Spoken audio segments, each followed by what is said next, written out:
ان کو پتہ یہ نہ ہو کہ ادھر سے نکل کے ہم امریکہ کے پٹھو بن جائیں یا پپٹ رجیم ہو جائے اور پھر وہ شاہ و ایران والے زمانے آ جائیں. جو people don't want that sort of situation.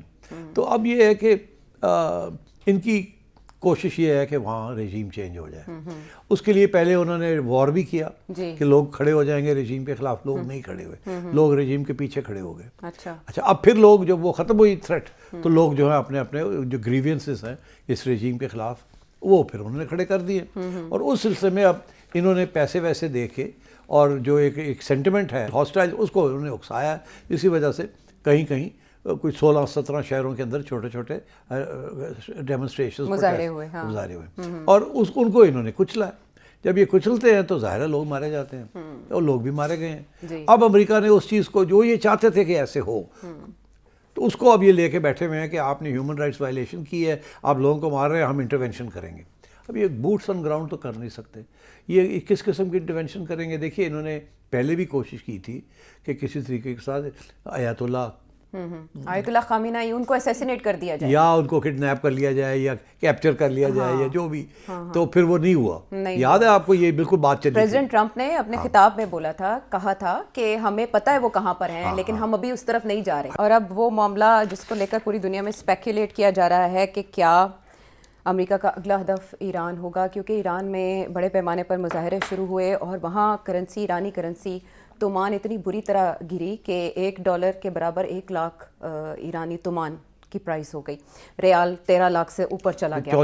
30 سے 40% evaluation. Yes so it was huge. وہاں عوام جو ہیں اور اسٹوڈنٹس بھی اس میں شامل ہو گئے, کافی غصے میں ہیں سب اور مظاہرے جاری ہیں اور ہلاکتوں کی بھی اطلاعات ہیں. ایسے میں پریزیڈنٹ ٹرمپ کیسے پیچھے رہتے, انہوں نے نا ایک ٹویٹ کر دیا اور انہوں نے کہا we are loaded and locked ready to go. اگر آپ نے وہاں طاقت سے مظاہرین کو کچلنے کی کوشش کی تو ہم انٹرونشن کریں گے, مداخلت کریں گے. اس پر آیت اللہ خامنہئی کا ریئیکشن سامنے آیا ہے اور انہوں نے یہ کہا کہ ایران دشمن کے سامنے نہیں جھکے گا اور ہم مسئلے کو سلجھانے کی کوشش کر رہے ہیں اور اس میں دشمن کی بھی انوالومنٹ ہے. تو آپ کسی پلے بک کی بات کر رہے تھے. سب سے پہلے تو آپ یہ بتائیں کہ ایران میں ہو کیا رہا ہے, اس کی بنیاد کیا ہے. اور دیکھیے یہ جو وینیزویلا کے اندر جو پلے بک تھی نا وہی پلے بک ان کی ایران کے اندر بھی ہے, امریکہ کی. فرق یہ ہے کہ تھوڑی ایران کے اندر سخت ہے playbook because stakes are very high. اچھا سب سے پہلے تو انہوں نے ایران کے اوپر سینکشنز لگائے ہوئے ہیں. اس قسم کے سینکشنز وینیزویلا پہ نہیں لگے تھے, بڑے ہلکے تھے. وہ اتنی بڑی اکانومی نہیں ہے تو اتنے کیا سینکشنز لگنے تھے اس پہ, چھوٹے موٹے سینکشنز تھے. ایران کے اوپر بڑے سخت سینکشنز اور وہ بائٹ کر رہے ہیں, جیسے کہتے ہیں نا بڑی تکلیف ہو رہی ہے عوام, چبھ رہے ہیں.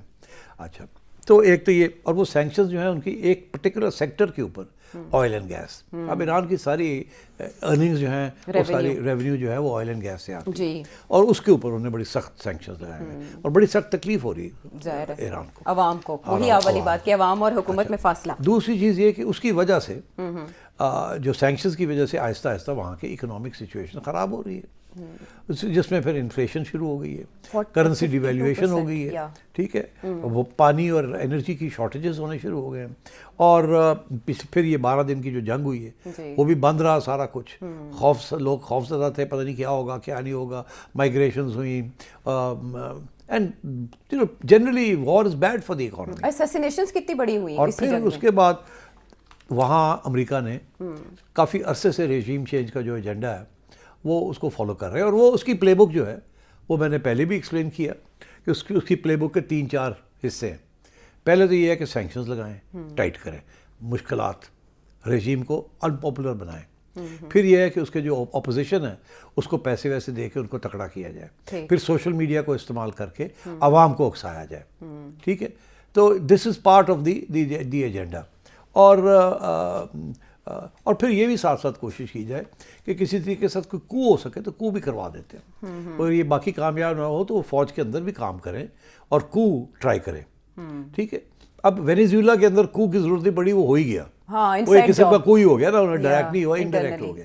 ایران کے اندر یہ پاسبل نہیں ہے کو کرنا بیکاز وہ ریولیوشنری گارڈز پاسداران انقلاب کی وجہ سے, وہ اس کی وجہ سے کو نہیں ہو سکتا, وہ آئیڈیولوجیکل رجیم ہے, وہاں کو ہونا بڑا مشکل ہے.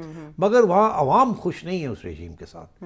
ٹھیک, صرف جب جنگ ہوئی نا تو اس وقت ساری عوام جو تھی وہ رجیم کے پیچھے کھڑی ہو گئی بیکاز اینٹی امریکنزم بہت سینٹیمنٹ بہت ہے. سینٹیمنٹ بالکل, اور امریکہ کی سامراج جو ہے وہ سب کچھ پہچانتے ہیں.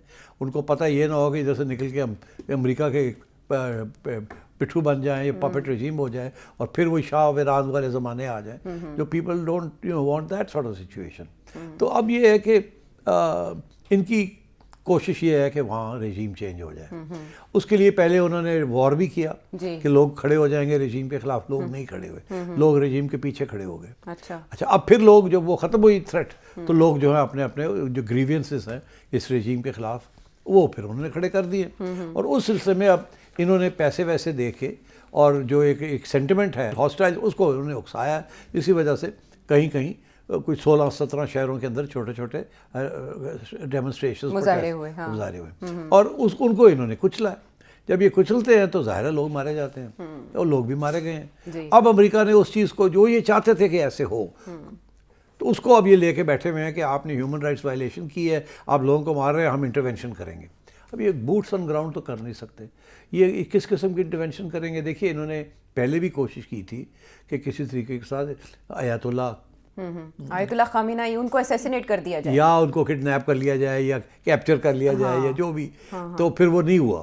یاد ہے آپ کو یہ بالکل بات چلی. پریزیڈنٹ ٹرمپ نے اپنے خطاب میں بولا تھا, کہا تھا کہ ہمیں پتہ ہے وہ کہاں پر ہیں لیکن ہم ابھی اس طرف نہیں جا رہے. اچھا اب میں سمجھتا ہوں کہ they will also go in that direction if necessary. اور یہ دھمکی ہے, یہ جو انہوں نے وینیزویلا میں کیا نا, یہ اٹس دھمکی کہ دیکھیں ہم یہ کر سکتے ہیں, اٹھا کے لے جاتے ہیں, ہم بہت کچھ کر سکتے ہیں اور آپ یہ نہ سمجھیں کہ آپ بچ جائیں گے. ہمیں یہ بھی پتہ ہے آپ کہاں رہتے ہیں کہاں نہیں رہتے. انہوں نے یہ جو ابھی اٹیک ہوئی ہے نا پیوٹن کے ریزیڈنس کے اوپر ان نوگراڈ, یہ جو ڈرونز وہاں گئے ہیں تو وہ تو رشین سے یہ کہہ رہے ہیں یہ CIA کا آپریشن تھا, دا ٹارگیٹنگ پیوٹن. تو یہ ایک اشارہ بھی ہے ٹو ادر پریزیڈنٹس کہ we can even do this. تو آپ یہ نہ سمجھیں کہ یو آر سیف. اور جو اسرائیل نے اٹیک کیا آن دا نیگوسیٹرز, جو اٹیک دوحہ میں ہوئی, تو وہ یہی تھا نا کہ دے نیو ایگزیکٹلی کہاں کون ہے اور وہاں انہوں نے اپنی میسائلز ماری. تو یہ انٹیلیجنس ہے اب ان کے پاس, دے کین ٹریک لیڈرز کہ وہ کہاں ہیں کہاں نہیں ہیں. تو یہ تو اسیسینیشن کی تھریٹ از ویری ریئل. تو اب انہوں نے یہ ایک اشارہ ادھر کیا پیوٹن کی طرف اور یوکرینینز کے اوپر ڈال دیا. Actually it's a CIA operation. اور ادھر بھی سارا CIA نے گراؤنڈ تیار کی تھی اور سارا یہ کچھ جو ہوا ہے سافٹ کو جسے میں کہتا ہوں یہ CIA نے کروایا. اب یہ ایران کے اندر بھی they are trying to create similar conditions. اور اسی لیے ایران کے پریزیڈنٹ نے کہا ہمیں پتہ ہے کون سے پروٹیسٹ جینیون ہے اور کون سے پروٹیسٹ کو پیسہ دیا جا رہا ہے, یہ کیا جائے. آپ کو یاد ہوگا کہ یاد نہیں ہے تو تاریخ میں ہماری اپنی تاریخ کا یہ حصہ ہے کہ بھٹو ذوالفقار علی بھٹو کے خلاف جو موومنٹ چلی تھی it was funded by the Americans 1977 میں. جو موومنٹ جو چلی تھی it was funded by the Americans. اب تو جن لوگوں نے فنڈز ریسیو کیے تھے انکلوڈنگ اس وقت کی کچھ سیاسی جماعتیں, دے ایڈمٹ کہ ہاں it was that was the agenda because Bhutto کھڑا ہو گیا تھا نیوکلیئر پروگرام لے کے, تو انہوں نے ختم کرنا تھا اس کو, and so they got rid of Zulfikar Ali Bhutto. And اور انہوں نے بھی پاکستان افواج کے اندر ان روڈز بنا لیے تھے, and Zia was one such in road. اور اس عرصے میں بھٹو صاحب نے خط بھی کوئی لہرایا تھا اور انہوں نے بتایا تھا کہ میرے خلاف امریکی سازش ہو رہی ہے. اچھا سٹ صاحب, ایران بائی دا وے یہ اس کا یہ مطلب نہیں ہے کہ عمران خان کے خلاف امریکی سازش تھی, وہ سائفر کوئی سازش نہیں تھی, مگر بات یہ ہے کہ وہ خوش تو نہیں تھے عمران خان سے. تو سٹ صاحب ایران کے حوالے سے ایک بڑی اہم میٹنگ مارا لاگو میں ہوئی تھی پریزیڈنٹ ٹرمپ کے ساتھ, بی کی بنیامین نیتنیاہو.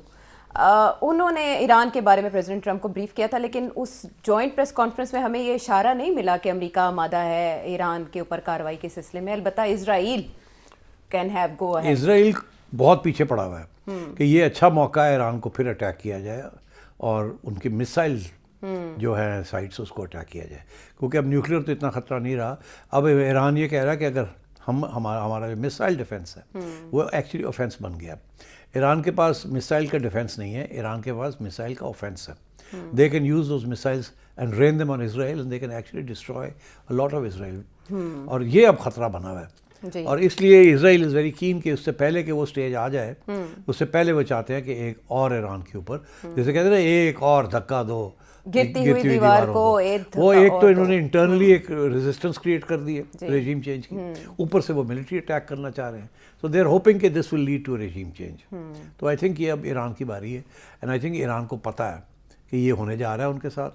اور ان کے پریزیڈنٹ کی جو باتیں ہو رہی ہیں وہ جو کہہ رہے ہیں کہ ہم سے بات کریں, we are ready to negotiate وغیرہ. پزشکیان ٹرائی کر رہے ہیں کہ وہ کسی طرح I think Iran is next. But you know if Iran is next for Israel then یہ سارا جو ریجن ہے وہی خطرے میں ہے. اور پاکستان کی پوزیشن اس سے پہلے بھی بڑی کروشل تھی کہ فیلڈ مارشل امریکہ گئے, امریکہ نے ان سے اس معاملے پہ رائے لی یا تجاویز لی گئی اور اس کے بعد یہ جو دھول تھی وہ بیٹھی. اب کی بار پاکستان کا کردار کیا ہوگا اگر ایسا کوئی؟ دیکھیے سب سے پہلی بات تو یہ ہے کہ پاکستان نے جو کنڈیشنز لگائی تھی یہ غازہ کی اسٹیبلائزیشن فورس کی شمولیت میں, وہ تو اسرائیل نے ریجیکٹ کر دی. اور اسرائیل کی طرف سے میرا خیال ہے اسٹیٹمنٹ بھی اب آ گیا جو میں نے پہلے کہا تھا, اخبارات میں پبلش ہوا ہے. آپ نے جو کہا تھا وہ پہلے سنواتے ہیں کہ یہ اسرائیل ترکی اور پاکستان کو نہیں ایکسیپٹ کرے. یہ تب آپ نے کہا جب 19 دسمبر, اور ابھی اس معاملے پر کوئی واضح بات نہیں ہوئی تھی, لیکن اب تو اخبارات میں پبلش ہو چکی ہے. کیا کہا تھا سیٹھی صاحب نے؟ یاد ہوگا پرائم منسٹر نیتن یاہو نے 2012 میں ایران اور پاکستان کا حوالہ دیا تھا اور کہا تھا کہ یہ دو مسئلے ہیں, مگر پاکستان سب سے زیادہ خطرناک ہے کیونکہ ان کے پاس نیوکلیئر بھی ہے اور یہ ویسے بھی. تو میں نہیں سمجھتا کہ یہ ڈیمانڈ بڑھے گی آگے. اسرائیل بھی نہیں چاہے گا کہ پاکستانی فوج آئے یہاں, اچھا, اور میں سمجھتا ہوں کہ پاکستانی بھی نہیں چاہیں گے کہ ہم وہاں جائیں. تو یعنی پاکستان ترکی کے جیسے انجام سے دو چار ہوگا. ترکی کا یہ ہے کہ اسرائیل نے انکار کر دیا کہ ترکی کی ہم فوج لینے سے انکار کر دیا, تو میرا خیال ہے کہ وہ پھر پاکستان اور ترکی نہیں جائیں گے اس وار میں. تو یہ پاکستان کے لیے آپ سکھ کا سانس سمجھیں گے؟ پاکستان اچھا ہوا نا, اسرائیل نے خود ہی کہہ دیا کہ پاکستان اور ترکی ناٹ ایکسیپٹ. کنٹروورشل نہیں ہوگا. لیکن ایران کے معاملے پہ پاکستان کیا کرے گا؟ کچھ بھی نہیں کرے گا, کنڈیم کرے گا. پہلے بھی کنڈیم کیا تھا آفیشلی, ایک اسٹیٹمنٹ آ جائے گا کہ یہ انٹرنیشنل لاء کے خلاف ہے, ان پرووکڈ ہے, you can not do this to a sovereign country etcetera etcetera. کیا فرق پڑا؟ اچھا سیٹھی صاحب, ایران کے اگر اندرونی سیاست کو, اندرونی معاملات کو دیکھیں تو انقلاب ایران کے بعد اب یہ بڑے پیمانے پر ہم نے مظاہرے دیکھے 3 سالوں کے دوران. آپ سمجھتے ہیں کہ جو وہاں سینٹیمنٹ ہے پبلک کا, نعرے لگتے ہیں مرگ با امریکہ, اس کے ہوتے ہوئے, یہ حکومت سیٹ اپ کے ہوتے ہوئے وہاں رجیم چینج ہو سکتی ہے؟ میرا خیال ہے مشکل ہے, اتنا آسان نہیں ہے. یہ نارمل حکومت نہیں ہے. دس از اے ویری ڈکٹیٹوریل اینڈ آٹوکریٹک حکومت. کوئی وہاں اپوزیشن نہیں ہے اور بڑی سخت قسم کی اتھارٹیرین گورنمنٹ ہے. بڑے لوگوں کو جیلوں میں ڈالا, یہ کیا وہ کیا. اور اگر تو کوئی صرف انٹرنل معاملہ ہوتا نا تو پھر اور بات تھی. یہاں کیونکہ امریکہ انوالوڈ ہے تو کوئی بہت سے لوگ ایسے ہیں جو چاہیں گے کہ نہیں, بہتر ہے ہم یہ اپنی اٹانومی رکھیں, اس رجیم سے ہی کنسیشنز لیں, مگر امریکہ کا ساتھ نہیں دینا ہم نے, کیونکہ امریکہ تو پھر کہیں اور لے جائے گا ہمیں. تو اس قسم کی وہاں سینٹیمنٹ بھی ہے. دیر از لاٹ آف اینٹی امریکنزم ہے, جو کہ نظر آیا تھا جب اٹیک ہوئی تھی تو سارے اب اسی گورنمنٹ کے پیچھے کھڑے ہو گئے تھے. اگر اس وقت عوام اس گورنمنٹ کے پیچھے نہ کھڑی ہوتی تو شاید یہ گورنمنٹ اس وقت بھی چینج ہو جاتی. مگر بات یہ ہے کہ دن بدن حالات وہاں خراب ہو رہے ہیں اور عوام بڑی گھٹن ہے, اور اب تو بے روزگاری اور بھوک بھی مسئلہ بن گیا. تو آئی تھنک امریکہ یہ سمجھتا ہے اور اسرائیل یہ سمجھتا ہے کہ یہ بڑا اچھا موقع ہے. اور وینیزویلا کے بعد یہ کامیابی ہے نا, ایک پوری ڈیمونسٹریشن افیکٹ ہوا ہے کہ دیکھو جی امریکہ نے رجیم چینج کر دی. تو اب یہ رجیم چینج ایران کی باری ہے, and they will try their best, they will try their best. ہر قسم کی ٹیکٹک استعمال کریں گے. اور I don't know, I can't say whether the regime will survive یا کوئی کمپرومائز کر لیں گے. یہ میرا خیال ہے یہ کوشش کریں گے رجیم کہ سروائیول ہو جائے, کمپرومائز کر لیتے ہیں. مگر اب دیکھنا یہ ہے کہ کیا امریکہ یہ سمجھے گا کہ اتنے کمزور ہو گئے ہیں کہ ایک دھکا اور دوں تو کام پورا ہی ہو جائے گا, یا اسرائیل یہ چاہے گا کہ no carry on carry on carry on, اور ڈونلڈ ٹرمپ کہے گا نہیں کافی ہو گیا ہے. یہ آئی ڈونٹ نو کہ کہاں جائے گی یہ بات. بٹ آئی تھنک ڈیفینیٹلی یا تو اس گورنمنٹ سے کافی میجر کنسیشنز لیں گے وہ, ٹھیک ہے, اس کو کمزور کر دیں گے اور اس دفعہ نہیں اگلی دفعہ دھکا لگا دیں گے, ٹھیک ہے, یا یہ ہے کہ اس دفعہ دے ول گو آل آؤٹ. لیکن یہاں پر خطے میں عزائم امریکہ اور اسرائیل دونوں کے لیے مختلف بھی ہیں. اسرائیل نے جو اقدام کیا صومالی لینڈ کو تسلیم کرنے کا, اس میں کیا راز پوشیدہ ہے, کیا حکمت ہے پیش نظر اسرائیل کے؟ بریک کے بعد آ کے اس پر بات کریں گے.